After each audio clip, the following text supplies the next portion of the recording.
Greetings. Welcome to the second Roundtable Panel, GatherVerse Women's Health Summit 2026. I would first like to appreciate the first panel that really did quite justice to explain the state of women's health, where we are, where does technology come. On this particular panel, we're going to talk about technology in women's health, what helps and what harms. A lot of deep expressions were expressed during the first panel. And for me, this panel is just a continuum. We're going to answer some of their questions, and we're also going to explore further on this subject on technology. But before we go into that, I'd like to welcome my fellow panelists here to introduce themselves, to tell us who they are and why they were inspired to join us. Now, who do I start with? I will start with you, Stephanie. Tell us who you are, what inspired you to join us. And we will be brief because I believe we have a lot to tackle, and then we'll pass the baton on and we'll conclude the introductions with Kim. Stephanie, over to you. Stephanie Sylvester, co-founder of Avatar Buddy, and I'm part here to just explore different ways of how to use AI upstream to support the medical and industry and amplify women's health. Amazing. And we're happy to have you once again. It's always a pleasure to be in your presence. Aliyah, this is not your first time. Please tell us who you are and what inspired you to join us today. Thank you. So my name is Aaliyah Gibbs. For my day job, I am an AI talent strategist for a corporation. So I work on upskilling engineers specifically.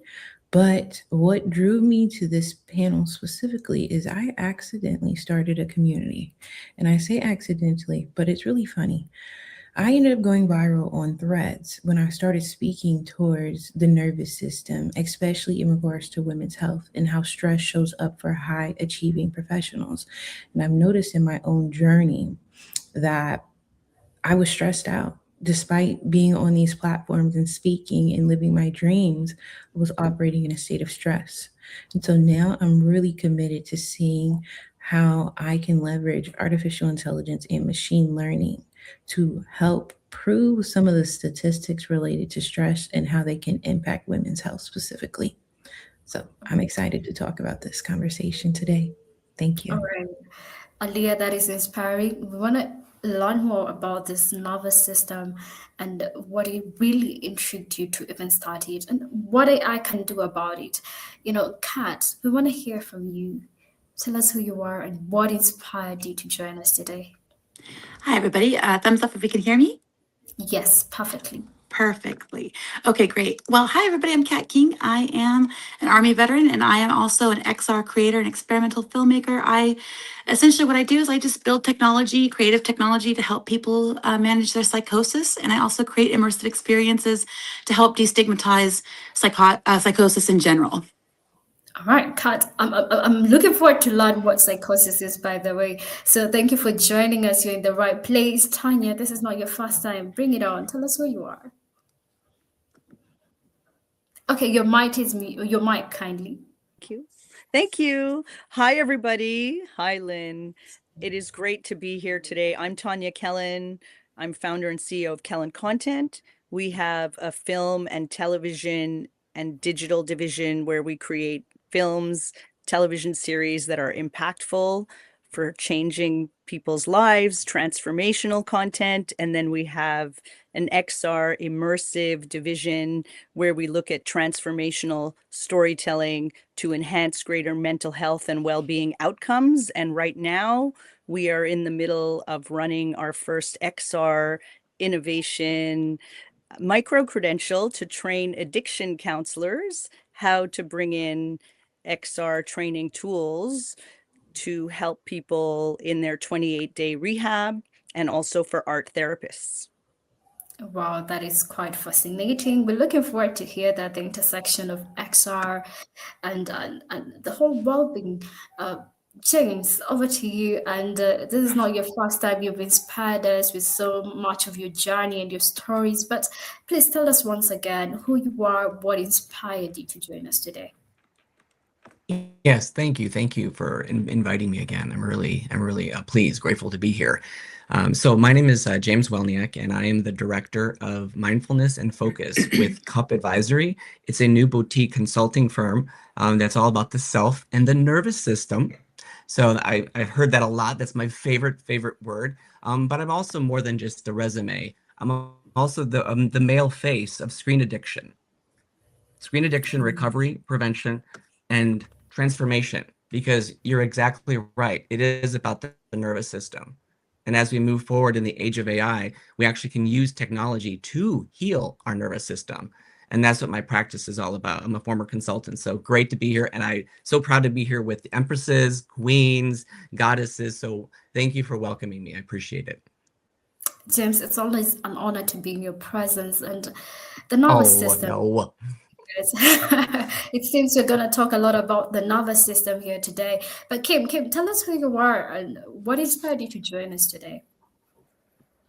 So, hi everyone. I'm Kim Nelson Wright. I'm a leadership strategist and founder of K&W Business Advisors, where I work with leaders and organizations to improve how decisions, operations, and people systems actually function inside the complex environments. Much of my work sits at the intersection of leadership, technology, and organizational systems. And I'm especially interested in how emerging technologies are shaping women's health. Because women shouldn't just be the users of these tools. We should be the voices shaping how they're designed, governed, and implemented. And I'm really glad to be a part of this conversation today. Wow, we are honored to have you as well. And just to echo what you said, I'm going to start us with one, just a statement that was made yesterday when Christopher posted about this summit. And he said, more women should be involved in innovation for their bodies. If women are participants in care, they also should be decision makers in care. We're here to really figure out, are they decision makers? Where are we so far? And what is the role of technology? And my first question would go to you, Kim, and anyone can chime in as well. A lot of concerns were raised, and I still believe our audience have some questions that are raising about technology. But let's look at the positive side. I like starting with the positive side. Why is technology genuinely improving women's health outcomes? Kim, over to you. Sure. So I think, technology is making the biggest difference where it expands access to care. So telehealth, mental health platforms, and remote monitoring tools, they're all helping women get the support faster, especially in communities where access to providers is historically limited, right? So it's helping women track their patterns in their bodies and advocate for themselves in clinical settings that haven't always taken women's concerns seriously, especially minority and marginalized communities. So where technology works best is when it supports the clinician and the care relationships, but doesn't try to replace them. Technology should help the women feel more informed, more protected, and more supported, definitely not surveilled or anxious or more extractable. So I think we're doing some great things with the technology, but there is a lot of work to be done. Yes, I agree. Before we even go to the surveillance and data privacy and being replaced, let's just scratch the layer of the benefits of technology in women's health. Who wants to chime in on that as well? Tanya, I see you. Bring it on, bring it on. Well, I can chime in the remote access. We're working with a number of remote access locations, our 2 locations right now, with Unique Maison Pelado, a foundation that is in a remote area. And there's another one called Les Sentiers de Nouveau Jour. So we work across English and French markets, and we're bringing this across North America. What we see is there's a lot of disconnect with building platforms that can provide treatment and care to women, and women generally don't have access. They're always caregivers at home, often with babies. So they're the ones that are having to stay at home, taking the brunt of the stress, having to have the job and come home and take care of families. So they are at a higher level of dealing with stress and anxiety that they're not even talking about. So when we're talking about optimal mental health and optimal well-being, we need to have programs that we can get them at home so that they're going to be very engaged. And the addiction crisis that we're dealing with as a result of anxiety with pills and consuming pills or consuming alcohol or, whatever that is, even, with marijuana being legalized, there's some big problems that are coming up, but there aren't enough services to really, you know, get to women at a good price point. So that's why we are going with addiction counselors that can give treatment at a reduced price point. So not only do we have to democratize access to the technology and make it really easy to use and make it more gamified and fun. For most people, if you ask them if they want to stop drinking or taking pills, like, there's no other alternative for those people. And then they don't see a path to living a natural, healthy, free life. And so to be able to do that, you have to do it in a new, unique way and get them at home. And with that is where we're going with a 28-day cycle. And then once they come out of recovery, so we can get them in any stage they're at. If they want to get into art therapy, that's a much more very, I would say, a very easy way to get people access, or with social workers or with trained frontline care workers. So we have to think about the way that we're going to deliver technology. And it's not just the technology. We have to think about the training. There's new training involved to train all the frontline care workers to use this new technology effectively. So it's a real holistic approach, and women tend to think in a holistic ecosystem. And that's really what, as women designers, we have to design from the ground up to solve our problems. That if you're not a woman having dealt with the problems in an inclusive design manner, where you're talking to the people that are actually the marginalized people that don't have access to internet,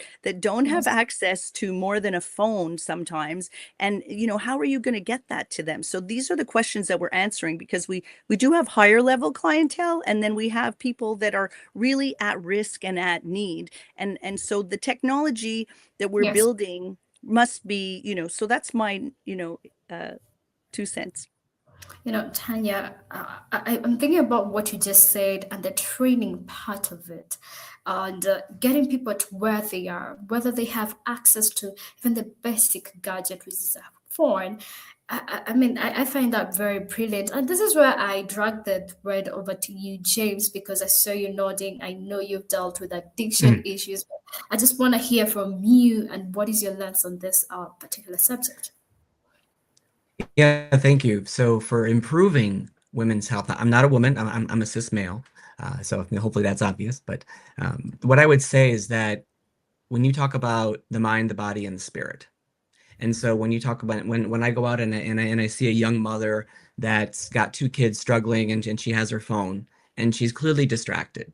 And so when technology can actually reduce down these distractions, actually help you organize your life better, actually give access to more information around maybe there's something going on within your community and your neighbor, and also building self-esteem. And so technology isn't all bad. And so there's actually great free methods and tools even out on YouTube that can teach you how to calm your nervous system on the go anywhere, and also can teach you how to really see yourself as a beautiful person, and actually have this I am. There's some amazing positive affirmations out there that really, it sounds so goofy to do, but I've been doing it for a year. And I heard on my morning ritual, and I have a female friend that does this too. It says, I am beautiful, and I can look at myself in the mirror. I can look at myself in the mirror. That is when technology is serving you, is that when you can look at yourself in the mirror and say, I am beautiful as I am.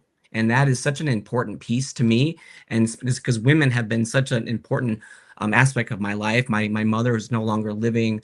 I was a child of ADD. I have a hyperactivity. I still am. I call it my inner rabbit. And so when you talk about addiction and you talk about neurodivergency and ADHD and ADD, those are sensitivities. And so we also have women with children with these, and they're not negatives, they're actually a superpower. And so you can actually teach yourself, but this is all going back to the nervous system and using technology to teach people about the nervous system, to tell them that, hey, every year, your attention span is 23 minutes. You've been on this device for an hour. On this device for an hour, girl. Hey, but it doesn't mean when you take a break that you are listening to something else, you know, your focus and your attention still on that. No, you need to learn how to just come back in yourself for 10 minutes. And people don't know how to do that. So then that's really how I see technology can help improve women, because it helped improve my life and my clients. Yes, James, thank you for your kind words, or even sharing the experience you've learned from your mom, and the things you have seen with your colleagues, standing on the mirror and saying, I am beautiful the way I am. Those are the things we even need to tell the younger girls who are still coming up and they're growing up in the age of internet. But let me just digress a little bit. Let's go to the other side, of the coin. Let's flip it. And I'm coming to you, Aliyah, Kat, and Stephanie.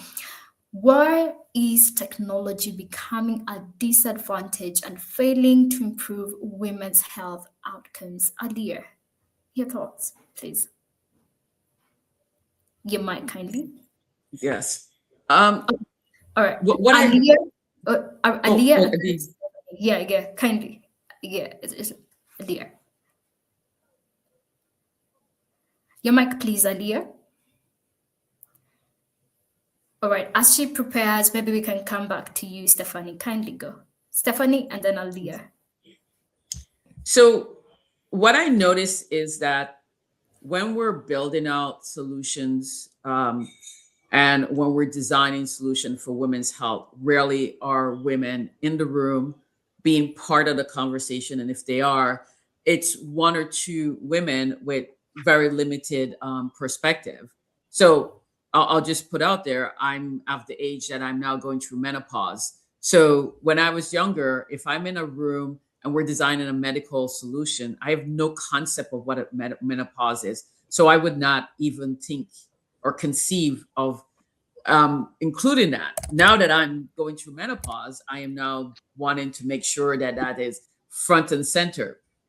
So I think that as we're building out these solutions, looking at who should be in the room. And one of the things that I have found very, very, very, very successful is having the community and the end users be part of the entire development process. So you start off with gathering requirements or writing user stories or whichever methodology you're using.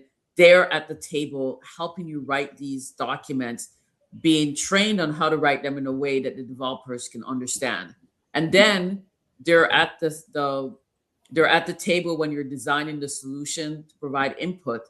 And then they're back at the table when you're ready to start testing, starting doing alpha tests, beta tests. And they're also at the table when you're doing the pilot in production and then moving onwards. So by having a strategy like that, we can actually reduce some of the disadvantages that are coming up when we talk about improvements in women's health and developing technology to improve women's health outcome.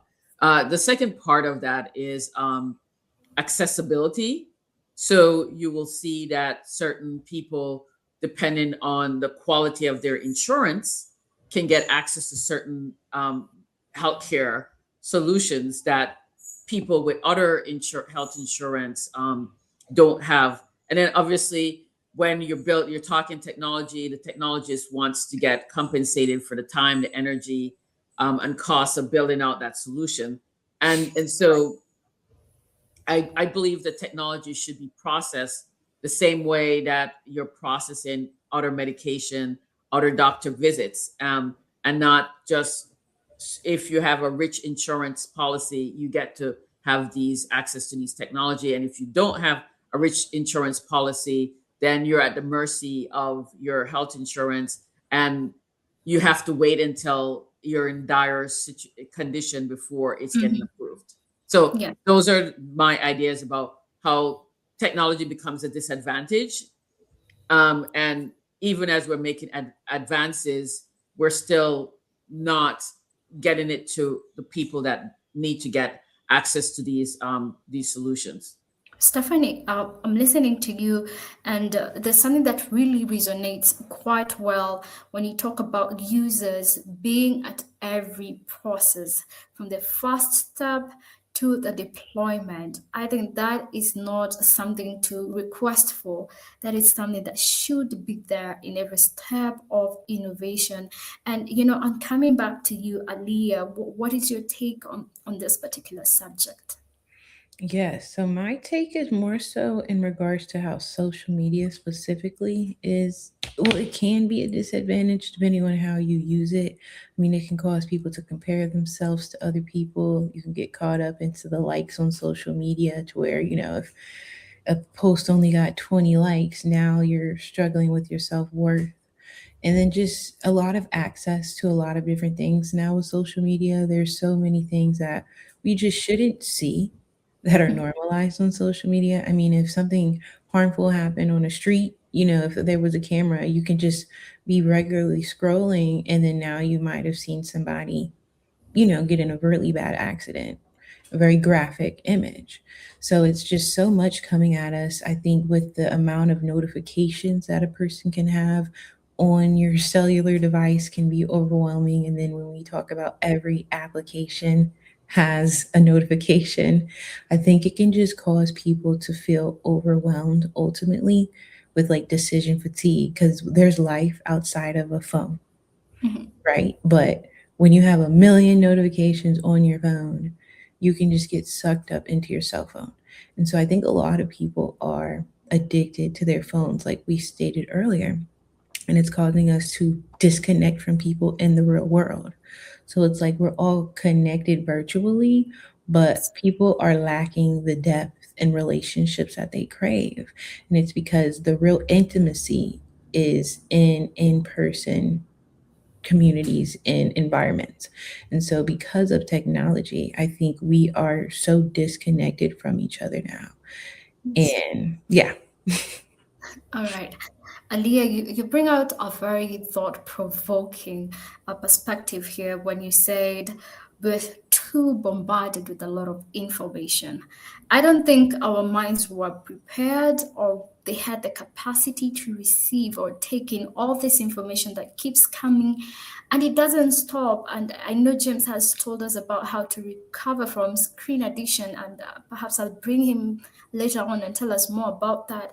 But it's a concern. And when we have women's health applications, and you now have an application that always notifies you every time your health, this is how the cycles are.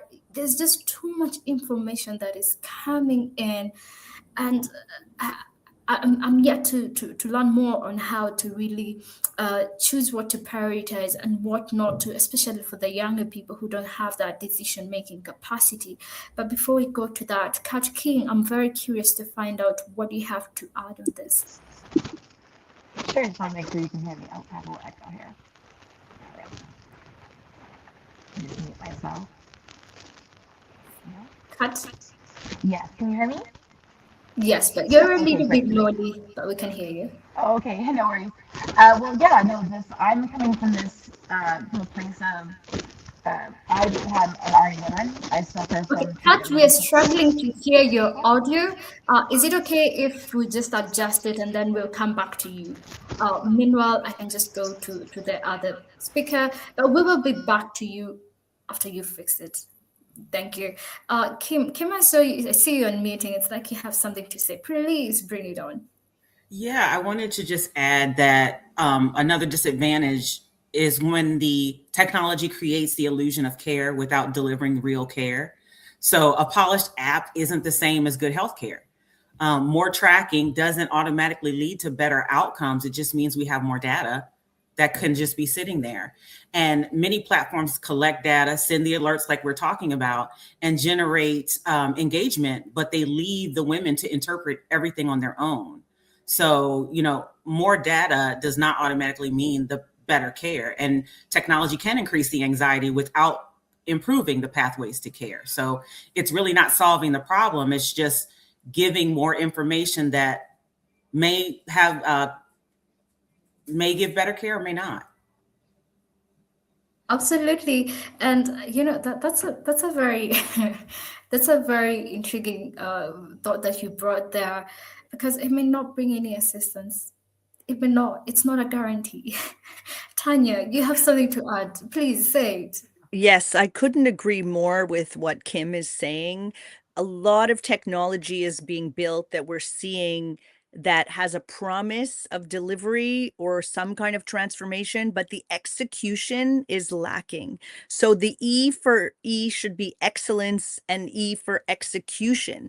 And a lot of money has been poured into so many new technologies and tracking data, but they don't test with the community, which is what we're talking here. They don't test with the end user. So coming from a background of focus testing with real people, which is what we do in film and television, when we design the technology gap, when we design something that's a play interaction on a website or a game for television and kids and co-viewing, it is focus testing with the audience. But when you're designing for technology on our technology side, often the product leaders or the product designers are building based on avatars, and the avatars and the personas, and those personas are not real people, and they're holding on to their intellectual property as if they're going to lose their, they're clutching their diamonds and their pearls, and they don't want to show it to anybody.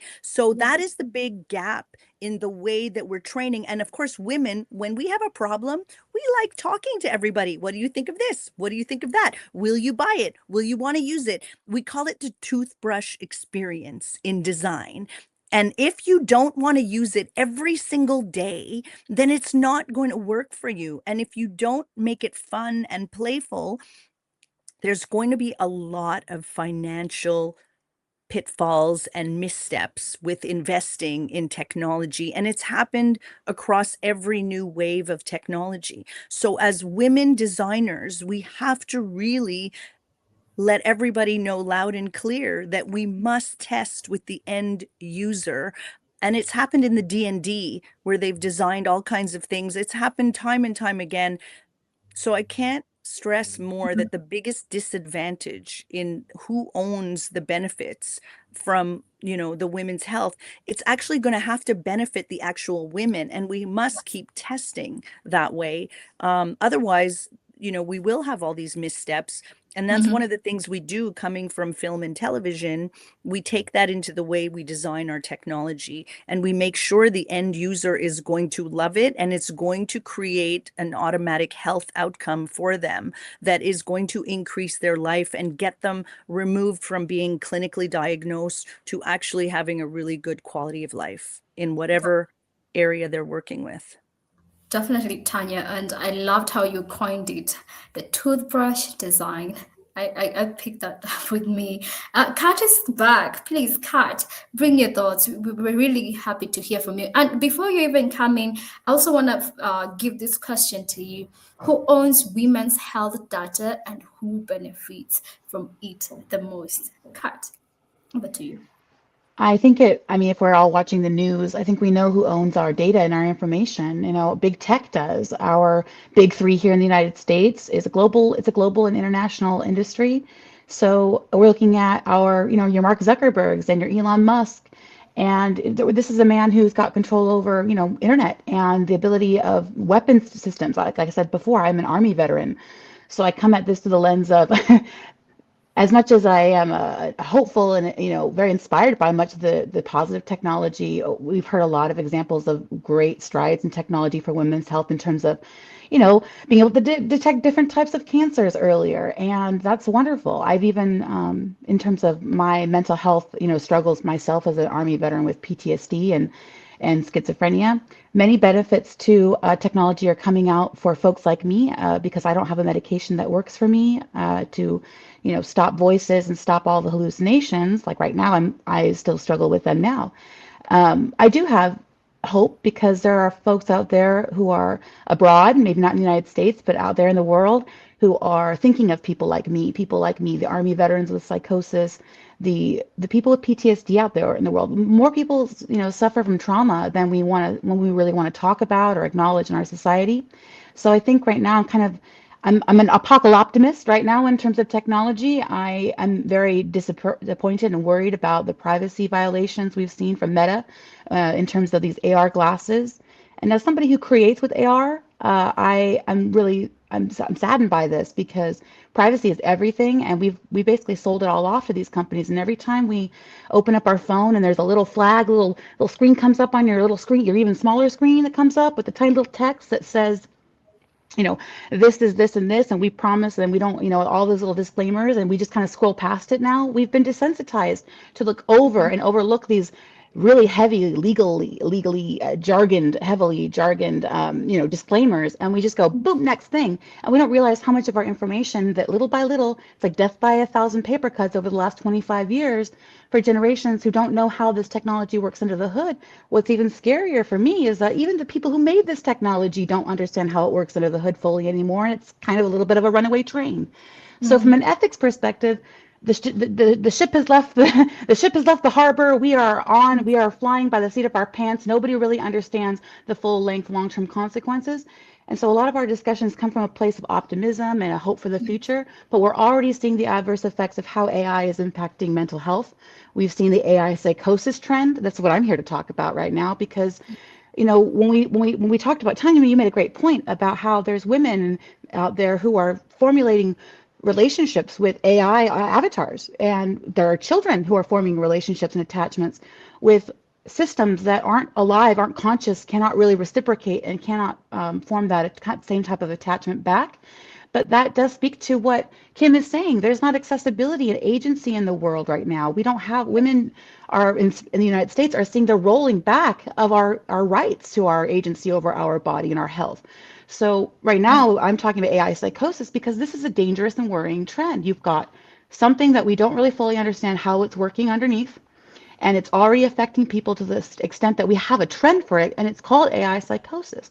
So you can imagine that somebody who has a full-length schizophrenia disorder, where I live 24 hours a day all the time with this kind of sense of I don't know what is real, that's where we get into what is psychosis.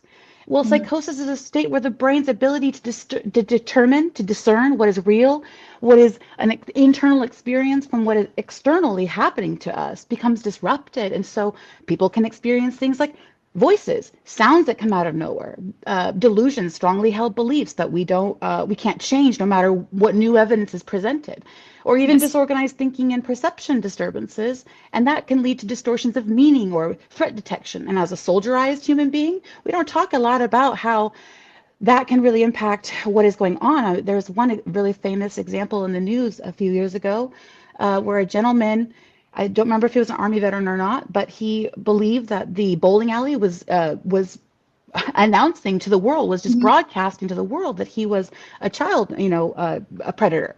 And he took action and he shot up the bowling alley. So we're talking about the fact that this kind of thing, this disrupted idea of what is real and what is not, that line is being blurred. So as an XR person and as somebody who creates immersive technology, it's important to remember that we're not alone, and this technology needs to consider that if somebody with schizophrenia is being impacted adversely by AR technology or even VR technology, it's happening to people who don't have schizophrenia. That means that our human minds are really vulnerable. Hold that thought, first of all. Hold that thought, because we're gonna come there, and I see people like James want to jump in the room and maybe add something to that. But Kat, we really respect and we honor the presence of having veterans like you, and every veteran or army or any military person or anyone who is working in the public service, making sure the security of citizens. We really honor you, and thank you for your presence, Kat. And just to go deeper with you, James and Aliyah and Kim, what technology privacy risks uniquely affect women? And I know, James, you're not a woman, but you have experiences. Tell us what you've I have an experienced. opinion. Yeah, I have an opinion. I've met many of my early friends were females, Yes. especially as a gay male, as a young male in high school. So I will never forget my gals. But why I actually want to go to the prior question, if I can, of who owns women's health data. It should be the freaking woman. No, and that's where the things get blurred. It gets blurred. Yes. It should be the woman, period. Because and then who you're keeping up at night, with alerts is that you're destroying their attention and their focus. They should be focusing on themselves, and that's the thing. It's just like cutting out the noise. So anyways, I could talk about this. So I'll get back to the privacy piece because I heard something last week that really gets me riled. And when you have boys, and I was in high school, and I went to a Catholic grade school, so I saw some things in the closets that would shock you in the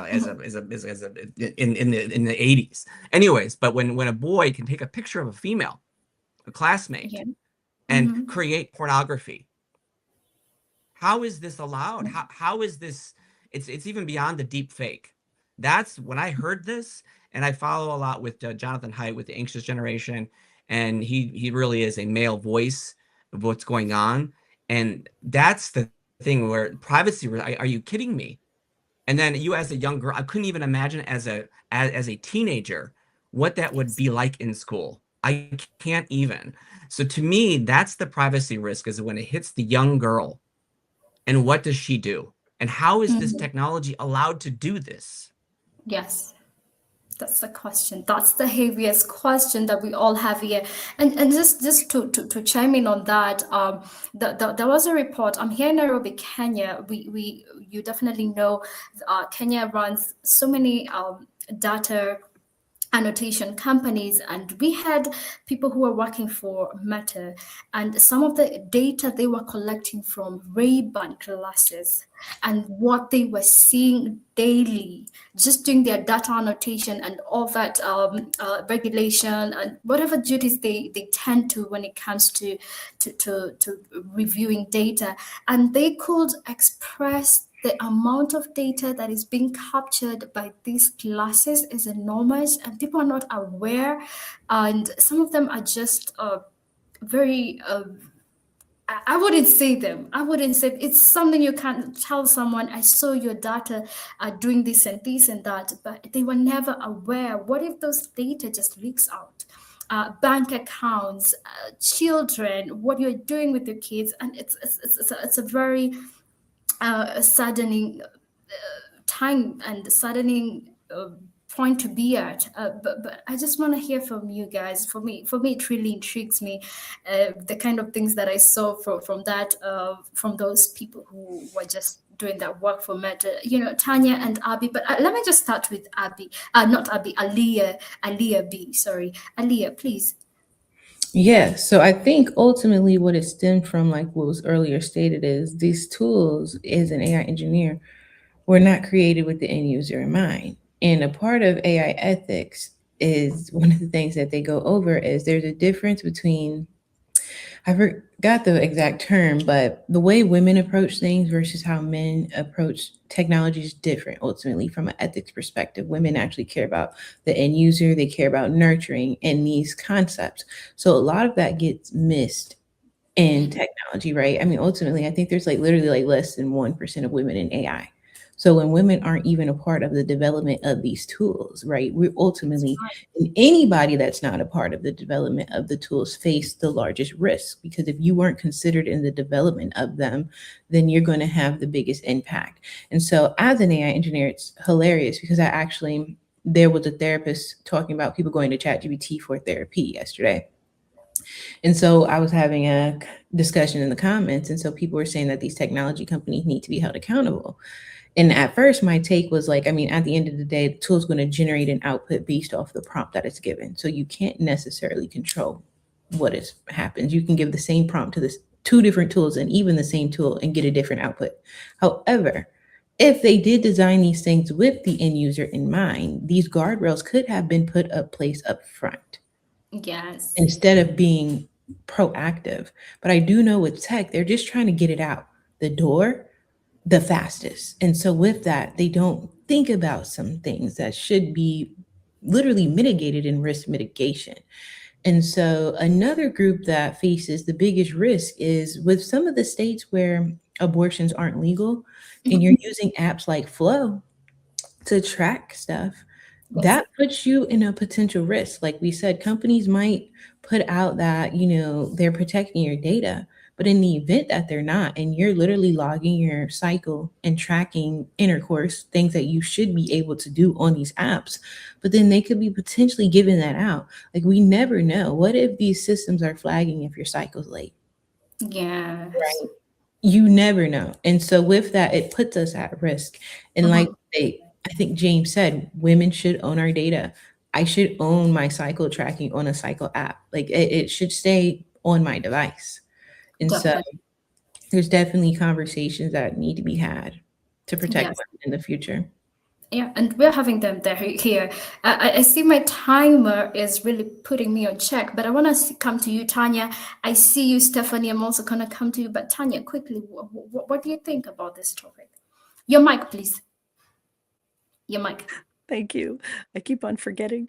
I think there's a huge risk that the big elephant in the room is when we are not giving women access to their data, they're actually not being able to create wealth with their work and with their data. And so what we want to do is when we're helping people with the technology that we're building, we have to move from an extractive economy, which is what most of these tools have been designed to do, to extract all your information, extract all the value, and extract all the data for somebody else's wealth. So there is no community wealth going back into communities for women.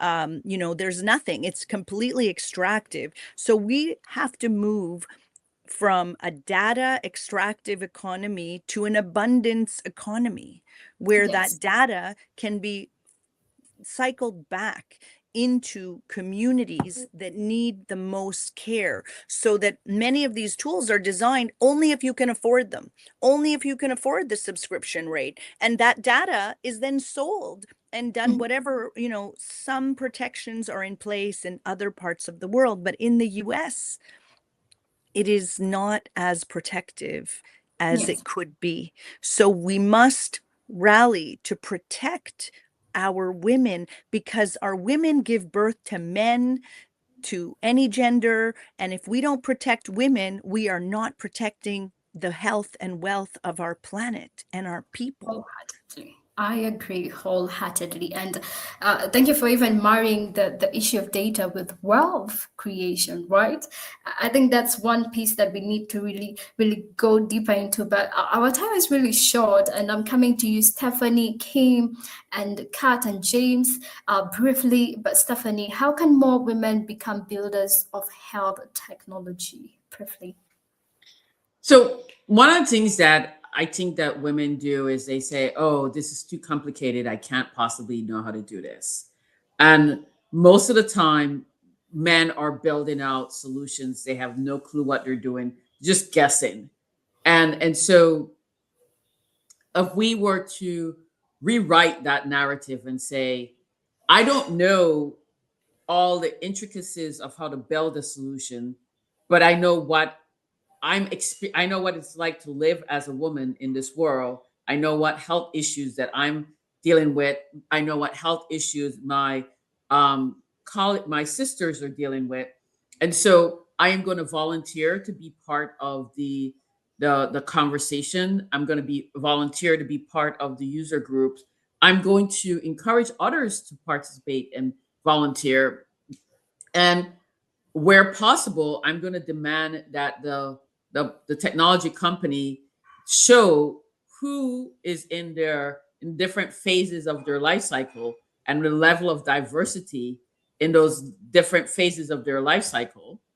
And then where possible, because at the end of the day, we're at a point in our society that unless you have financial implications, nobody pays attention to you. So move to another company. And if you have to use a company who is not respectful of women's rights and women's health, then do it under protest. So say, I'm going to use company X but know that I'm using it because I have no other choice and I dislike using company X. And live in our advocacy. That is really how we start pushing the needle and enforcing the rules and the respect that we deserve. Otherwise, we're going to continually have things that exploit us and create fear and disruption in our lives. And who knows what will happen? Like, what would the insurance company do with this data about my menstrual cycle, about my the data that they're going to use with the frequency with which I have intercourse? I mean, we have no idea what they're cooking up in the back room when we sign up for these apps. And I'm going to leave you one other thing. Try to stay away from free apps. You know, we've become so enamored about getting everything for free. If you are not paying for something, then you are the product. Definitely. And so then you have no control over what they do with your data. Yes. If you're paying for something and you say, my data should not be used in these things, and they agree, and then they breach that, then you have legal recourse. But if you don't demand that, and then you say, I'm going to use it for free, then it is a little bit naive to expect that we're going to get a solution for free. It's expensive to build these things, and then have full control over our privacy. Yeah, That's definitely, Stephanie. You know, because of our time, I could go on, and we could even just dig that layer of free things. If something is free, I just want to add 30 seconds though to what Aaliyah was saying. Yes, I know, Tanya, but our just time, because Aaliyah said something important, that most of the time she's one of the only women in the room, and so did Stephanie. More women need to show up. When I go into those AI rooms and I'm designing and I'm learning from so many of the best people, I just want to inspire any woman that is watching here to be able to say that it's possible to start designing without any information or any knowledge whatsoever. There is so much available online that's free to train, and we're all here to help anybody that's watching that wants to make a change, to help the women's movement, so that more women designers are at the forefront designing. All right, Tanya, our time, and thank you for adding that up. I want to hear from Kim and Kat and James briefly, but Kim, please tell us your final sentiments and what you think overall about this topic. Okay, so if there's one thing we should prioritize moving forward, it's making sure that technology in women's health is designed to expand care, protect our privacy, and strengthen the trust. When technology does that, it becomes a powerful tool for equity. And when it doesn't, it risks reproducing the same gaps that we have now, and that we've been trying to close for decades. So it's super important. Everything that everyone has said today just brings to light that women need to be funded, right? Women founders need to be funded. Hiring more women in the product and engineering space, and recognizing our lived experiences as our expertise, right? So it may not be on paper, but we live this every day.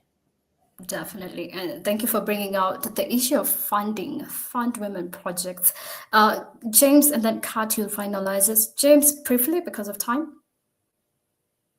Yeah, what I would say from women building technology is focus and attention.